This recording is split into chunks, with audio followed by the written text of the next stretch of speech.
చిరంజీవి గారు హీరోగా యాక్ట్ చేసిన మూవీస్ ఏంటో చాలా వరకు మీకు తెలుసు. అయితే ఆ మూవీస్ లో రీమేక్ చేసిన మూవీస్ ఏంటో మీకు తెలుసా? తెలియకుంటే ఈ వీడియో చూసి తెలుసుకోండి. నెంబర్ 1 ఘరానా మొగుడు. 1992లో రిలీజ్ అయిన ఈ ఘరానా మొగుడు మూవీ 1996లో వచ్చిన అనురాగ అరతిర్లు అనే కన్నడ బ్లాక్ బస్టర్ మూవీ నుంచి రీమేక్ చేశారు. Number 2 S P Parasuram. 1994లో వచ్చిన ఎస్పీ పరశురాం మూవీ 1993లో రిలీజ్ అయిన తమిళ ఫిల్మ్ అయిన వాల్తేర్ వెట్రివల్ మూవీ నుంచి రీమేక్ చేశారు. Number 3 Shankar Dada MBBS. 2004లో రిలీజ్ అయిన ఈ మూవీని 2003లో రిలీజ్ అయిన original Hindi film Munnabhai MBBS నుంచి రీమేక్ చేశారు.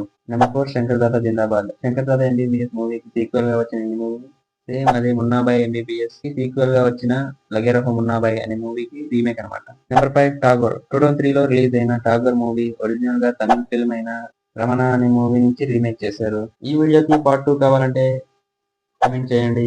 ఇలాంటి చాలా ఉన్నాయి, ఇంకా దాచాం గొప్పలుగా ఉన్నాయి సినిమాలు.